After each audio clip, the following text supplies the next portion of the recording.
મનપાની સામાન્ય સભામાં વિપક્ષનો હોબાળો. જશોદાનગરમાં મહિલાના આત્મવિલોપનને લઈ અને વિપક્ષનો હોબાળો. એએમસીની બેદરકારીને કારણે જશોદાનગરમાં મહિલાએ જીવ ગુમાવ્યો. વિપક્ષનો આરોપ.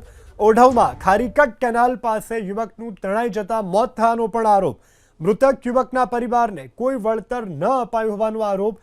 ડોર ટુ ડોર ગાડીના ડ્રાઈવર દારૂ પી બેફામ ગાડી હંકારતા હોવાનો પણ આરોપ લગાવવામાં આવ્યો છે. તો અમદાવાદમાં આજે મનપાની સામાન્ય સભામાં વિપક્ષે વિવિધ મુદ્દાને લઈ હોબાળો મચાવ્યો છે.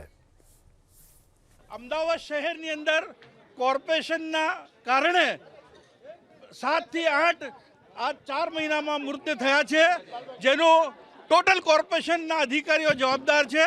અને અમે વારંવાર આ રજૂઆત કરીએ છીએ કે એમની સામે એફઆઈઆર દાખલ કરવામાં આવે, એમની સામે પોલીસ ફરિયાદ કરવામાં આવે, પણ અમારી અવગણના થતી હોય તો આજે અમે અમારી કોર્પોરેશનની બોર્ડની અંદર મેયરને તમામ રજૂઆતો કરવા પછી અમારી વાત મૂકી છે